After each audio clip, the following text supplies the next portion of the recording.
Assalamualaikum warahmatullahi wabarakatuh. Nama saya Putri Setia Salmabila dari SMA N5 Malang, kelas L3 nomor urut 30. Di sini saya akan mempresentasikan tentang kritikan saya terhadap Tari Perahu Baganduang yang berasal dari Riau. Berikut adalah daftar yang akan saya presentasikan dari tahap pendeskripsian hingga kesan atau pernyataan sikap. Tahap 1. Pendeskripsian. Tari Parada Nusantara 2015 dilaksanakan di Taman Mini Indonesia Indah. Tema yang diangkat adalah legenda dari masing-masing daerah. Provinsi Riau menampilkan tarian kreasi baru tradisional yang berjudul Tari Perahu Baganduang yang dimainkan oleh 10 penari, 5 penari putra dan 5 penari putri. Koreografer dari penari ini atau tarian ini adalah Lili Suryani SPD. Ia mengangkat tarian ini dari kisah cinta terlarang antara Putri Raja dengan seorang pengawal. Konsep musik dalam tarian ini lebih dominan bersumber dari alat musik nafiri, alat musik daerah Riau yang menyerupai trompet. Konsep tata panggung yang dipakai adalah proscenium dengan dekorasi tertutup. Konsep pencahayaannya adalah general light atau penerangan pada keseluruhan arena pentas. Kostum yang dipakai penari sejenis dengan pakaian adat Riau. Hanya saja tidak ada mahkota khas yang dipakai oleh penari perempuan. Tata rias yang diaplikasikan kepada penari adalah tata rias korektif karena terlihat lebih natural dan sederhana. Saat membawakan tarian, penari cukup profesional dan cukup kompak, meskipun ada beberapa bagian yang masih bisa disempurnakan lagi. Tahap 2. Analisis. Berikut adalah bagian pembuka dari Tari Perahu Baganduang. Bagian pembuka dari Perahu Baganduang diawali dengan 5 penari putri yang duduk di atas perahu yang menyimbolkan perahu, tetapi itu hanyalah propertinya saja. Yang diikuti dengan gerakan feminim yang mencerminkan bahwa ia sedang berdandan seperti memakai bedak. Setelah itu, tarian ini dilanjut dengan hadirnya 5 penari putra dengan membawa properti tarian. Tarian dilanjut dengan koreografi dari masing-masing penari putra dan penari putri secara bergantian, namun lebih dominan penari putri. Penari putri yang khas dengan gerak rangkaian feminimnya seperti gerakan maju, diikuti dengan tangan dari belakang lalu ke depan dan dilanjut dengan ukel. Lalu berputar 360 derajat dan dilanjut dengan rangkaian gerak yang lain. Sedangkan penari putra memiliki gerakan tarian yang tegas, gagah, dan berenergi. Layaknya seorang pengawal, ia juga membawa tongkat sebagai propertinya. Bagian pembuka dari Tari Perahu Baganduang berakhir pada menit kedua yang diakhiri dengan pola lantai seperti di atas. Selanjutnya bagian isi. Bagian isi dari Perahu Baganduang diawali dengan pola lantai seperti di samping. Pada bagian isi ini masih tetap dilanjutkan dengan koreografi penari putra dan putri. Selanjutnya pada menit ke-02.55, nada musik mulai meninggi dan alunan trompet yang lebih cepat. Saat itu penari putra menampilkan rangkaian gerak. Salah satunya adalah gerakan seperti berenang dan mendayung perahu untuk mendekati penari perempuan. Akhirnya mereka bertemu di tengah seperti pola lantai yang nomor 2. Setelah bertemu, tarian dilanjutkan dengan sepasang penari yang menari bersama. Sepasang penari tersebut seperti mengabarkan bahwa mereka dekat dan saling suka atau saling mencintai. Ekspresi yang dipancarkan sepasang penari juga merupakan ekspresi yang bahagia. Setelah itu, tarian dilanjut dengan 4 penari putra lainnya juga berpasangan dengan penari putri, lalu dengan rangkaian gerak mereka menari bersama. Selanjutnya adalah bagian penutup. Seperti di sini. Bagian menutup Tari Perahu Baganduang diawali dengan gerakan trisik dari penari putra dan penari putri yang menari bersama dalam satu baris seperti pola lantai yang nomor 1. Penari putra yang membawa tongkat dan dibawa secara horizontal, sedangkan penari putri yang tetap membawa caranunya.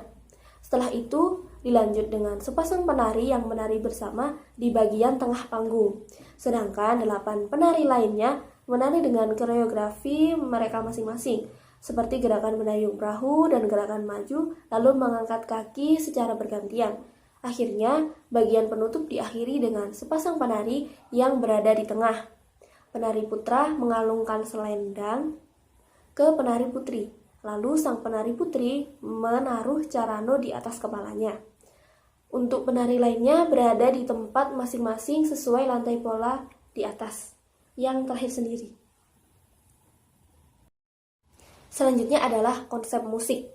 Konsep musik yang disuguhkan pada tari perahu Baganduang ini didominasi oleh alunan dari alat musik nafiri, yaitu alat musik yang sejenis dengan trompet.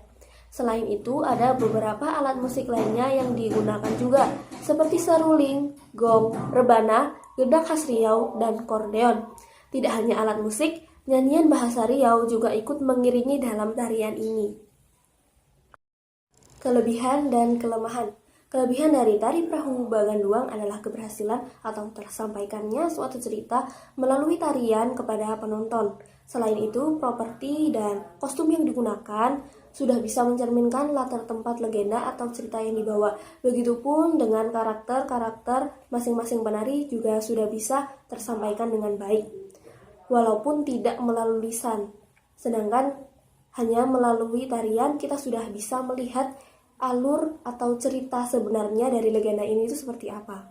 Namun kekurangan dari tarian ini terletak pada saat evakuasi di panggung, antara lain adanya ketidakkompakan saat menari, adanya kesalahan gerak pada menit ke 03.36 dan 03.51.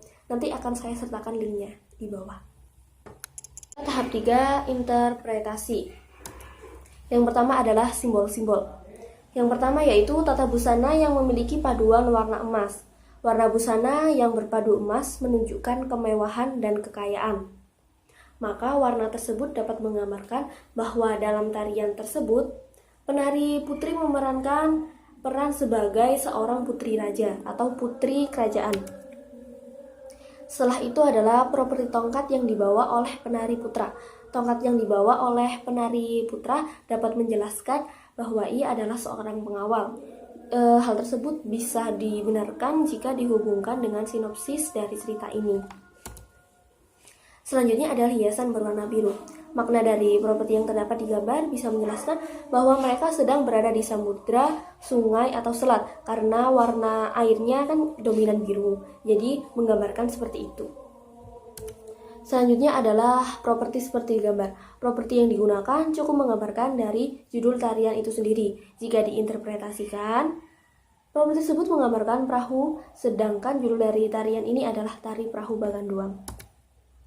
Lalu simbol ekspresif, yaitu bertemunya penari putra dan penari putri, lalu mereka menari bersama.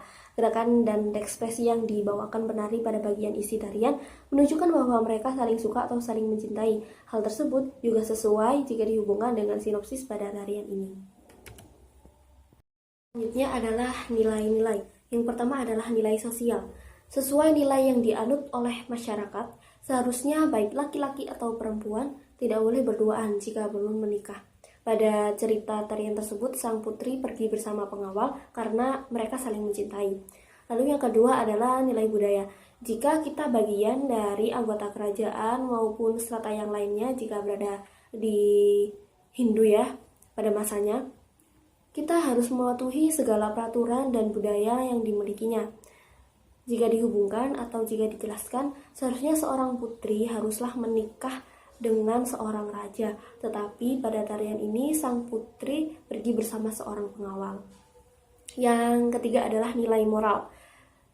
Jika kita menginginkan sesuatu, kita harus memiliki keinginan yang kuat dan kepercayaan bahwa kita bisa meraihnya, seperti yang dilakukan oleh penari putri yang berperan sebagai putri dari kerajaan dan keinginan kuat yang dimiliki oleh seorang pengawal. Selain itu, nilai moral yang terkandung adalah sebagai anak seharusnya kita patuh kepada perintah orang tua. Di sini mengarah kepada penari putri yang memerankan seorang putri raja. Seharusnya ia patuh terhadap perintah orang tua bahwa ia seharusnya tidak menyukai atau tidak menikah dengan seorang pengawal. Selanjutnya adalah pesan moral. Yang pertama, sebagai anak seharusnya kita patuh terhadap nasihat orang tua. Lalu, Pesan moral yang kedua adalah, jika kita menginginkan sesuatu, kita harus menggapainya dan jangan mudah putus asa. Yang ketiga, sebagai anggota dari masyarakat, kita harus tunduk dan patuh terhadap aturan ataupun nilai-nilai yang berlaku di dalamnya. Selanjutnya adalah tahap 4 evaluasi. Yang pertama, perhatian dalam penyajian. Pertama, perihal tata cahaya yang digunakan yaitu general light, yaitu penerangan pada keseluruhan arena pentas. Tata cahaya yang digunakan terkesan monoton dan kurang bisa memberi kejutan untuk penonton karena di semua sisi panggung diberikan penerangan, sehingga dalam tarian ini menurut saya kurang memberikan kejutan kepada penonton. Yang kedua, kostum yang digunakan oleh penari putri bisa ditambah lagi aksesorisnya mengingat ia adalah seorang putri raja. Selain sentuhan emas pada kostumnya, mungkin bisa ditambah aksesoris yang lebih mewah lagi. Yang ketiga, untuk properti. Di sini properti bisa digunakan untuk menjelaskan dan mendetail latar tempat dari tarian yang dibawakan. Untuk properti dalam tarian harus benar-benar diperhatikan. Hal itu bertujuan untuk meminimalisir kesalahan tangkap alur yang dibawakan oleh penari, tetapi tanpa mengurangi keluasan penari dalam menari. Yang kedua yaitu cara menutupi kelemahan. Yang pertama, kelemahan seorang penari yang kurang maksimal dalam geraknya dan ia bukan merupakan senter dalam tarian tersebut bisa ditutupi dengan penari lain yang lebih maksimal dan menjadikan penari tersebut sebagai pusat perhatian penonton. Jadi di sini kita harus memilih satu orang penari sebagai pusat perhatian yang sangat profesional dan ia memiliki gerakan yang sangat bagus, karena gerakan yang bagus itu tidak cukup ya. Yang perlu ditambahkan adalah keprofesionalannya. Saat menari di panggung, saat dia melakukan kesalahan, maka dia bisa menutupi kesalahan tariannya tersebut melalui ekspresi atau dia improvisasi.